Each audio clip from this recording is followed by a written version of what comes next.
આજના આ કાર્યક્રમમાં મંચસ્થ ઉપર બેઠેલા મહાનુભાવ, કારણ કે જો નામ ભાઈ તો એમને સન્માન કરીશ, મતલબ જો કહીશ તો ખૂબ સારી લાગી જશે.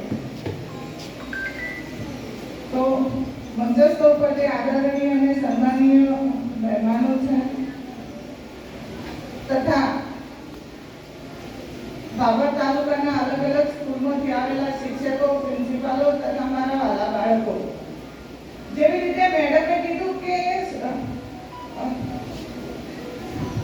બાળકોને સ્કૂલમાં શું શીખવાડવામાં આવે છે કે બાળકોને અહીંયાથી જીવન જીવવા માટેનો પાઠ શીખવાડવામાં આવે છે. ખૂબ સાચી વાત કરી મેડમ કે અહીંયાથી તમને એકથી લઈને તમારી જિંદગીમાં તમે શું કરવાને બધું શીખવાડવામાં આવે છે. મને શિક્ષકોની જેમ લોકો ભાષણ કરતા તો નથી આવડતું, પણ જે ખરેખર તમારી જિંદગીમાં ઉપયોગી છે એવા બે શબ્દો બોલી અને પછી હું મારું જે સ્પીચ છે એને વિરામ આપીશ. કે ભાઈ અત્યારે તમારા શિક્ષકો તમને ખૂબ સારું શીખવાડે છે, ખૂબ સારું મતલબ શું કહેવાય ટીચિંગ પણ આપે છે, પરંતુ જો તમે અત્યારે 5 વર્ષથી 15 વર્ષ સુધીના બાળકો તો છે ભાઈ, તો તમે જો તમારું પોતાનું સેલ્ફ ડિફેન્સ કે તમારા જીવન માટે શું સારું ખરાબ છે એ તમને ખબર નહીં પડે તો પછી શિક્ષણ કોઈ કામનું નથી. નો ડાઉટ શિક્ષકો કે ગુરુજનો તમારા ખૂબ સારું શીખવાડે છે અને તમને કહે છે કે ભાઈ અત્યારે સ્ટુડન્ટમાં છોકરી છોકરા વચ્ચે દોસ્તી હોવી જોઈએ, પણ એ દોસ્તી દુશ્મનીમાં ના ફેરવવી જોઈએ કે પછી આગળ બીજું કોઈ રૂપ ના લેવું જોઈએ. એ બધું તો નક્કી આપણે કરવાનું છે ને, આપણા ગુરુજનો તો નહીં કરે ને. હા વિદ્યાર્થીઓ, હું તમને પૂછું છું,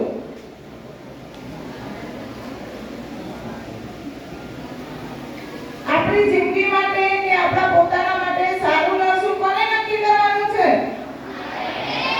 ગુડ. તો પછી અત્યારે આપણે મોબાઈલનો ઉપયોગ કરવાનો છે? સરસ. જાણે અત્યારે તો બધા ડાયા ડમરા જેવા બેઠા છો. ભાઈ અત્યારથી કહું છું કે જ્યાં સુધી તમે 10 પાસ ના કરી લો ત્યાં સુધી તમારા મોબાઈલની શું જરૂર છે? હા શું જરૂર છે? હા કોરોના આવ્યો ત્યારથી પેલું બધું શું કહેવાય હોમવર્ક ને બધું મોબાઈલમાં આવે છે. હા અત્યારે હોમવર્ક મોબાઈલમાં આવે છે એટલે આપણે પપ્પા મમ્મીનો મોબાઈલ તો લેવો જ પડે. અને જેવો મોબાઈલ આપણા હાથમાં આવે ને એટલે સૌથી પહેલા ઇન્સ્ટા ખોલીને પેલી રીલો સ્ક્રોલ કરીએ, નહીં ને? કરીએ છીએ ને આ બધું? ભાઈ આ બધાની આપણે ક્યાં જરૂર છે? શું જરૂર છે? પેલો આમ બોલે છે, પેલો તેમ બોલે છે. આપણે અત્યારે ભણવાનું છે. જો તમે ભણશો તો કંઈક બનશો ને. મારી જેમ તમે પણ આ સ્ટેજ ઉપર કોઈ દિવસ બેસશો. જો ભણશો તો અને સ્ક્રોલ કરે જશો તો તમે ક્યાંક પાછળ જ હશો. સાચું ને? તો અત્યારે મોબાઈલનો ઉપયોગ બિલકુલ નથી કરવાનો. બીજી મારી વાત એ કરવી છે કે સાયબર અવેરનેસ. જો અત્યારથી તમારામાં સાયબર અવેરનેસ હશે ને તે મતલબ કે તમે કે તમારા મમ્મી પપ્પા કે તમારી બેન ભાઈ કાકા કાકી કોઈ પણ મોબાઈલમાં કોઈ લીક આવે તો ફટાફટ ઓપન કરી દે કે તમને 15 લાખની કે 15,000ની લોટરી છે. કોઈ તમે અહીંયા માર્કેટમાં કામ કરો ને આખો દિવસ તો એ તમને 200 રૂપિયા પરાણે આપે છે, તો તમને 10 રૂપિયા મફતમાં કોઈ આપતું નથી. તમે 15,000 કે 15 લાખની લોટરી કોઈ આપશે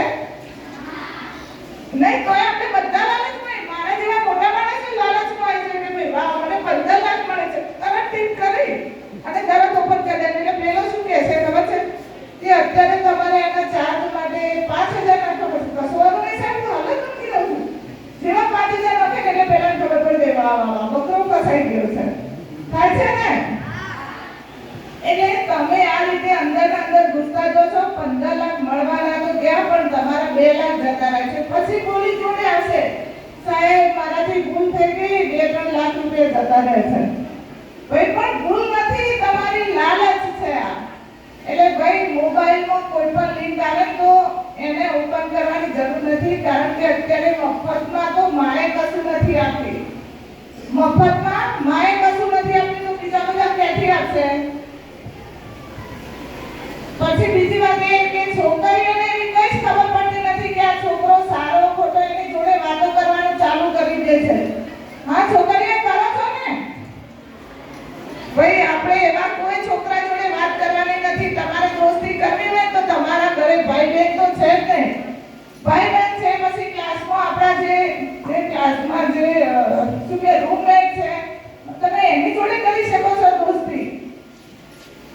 પણ જે બજારમાં આવારા લુખ્ખા ફરે છે એમની જોડે આપણે ક્યાં દોસ્તી કરવાની આવે છે ભાઈ? અને અત્યારે તમારે ખાલી એક ભણવાનું છે, તમારા મા બાપનું, તમારા ગુરુજી જે કહે એ પ્રમાણે પાલન કરવાનું છે. હા ભાઈ, આના સિવાય બીજું ક્યાં કરવાનું આવે છે તમારે?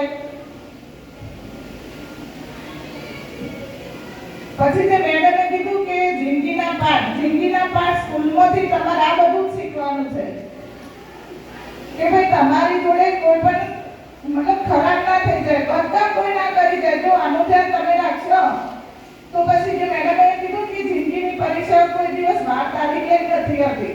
હા, જિંદગી જ્યારે પરીક્ષા લે ત્યારે કોઈ ટાઈમ નથી જોતી.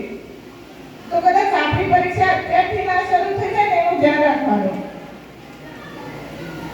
કે તમારી જોડે કોઈ ખરાબ કામ થઈ જાય, કઈ થઈ જાય, એવું કઈ ના થાય. એના માટે તમારે જાતે તૈયાર થવું પડશે. બીજું તો બસ એ જ વસ્તુ.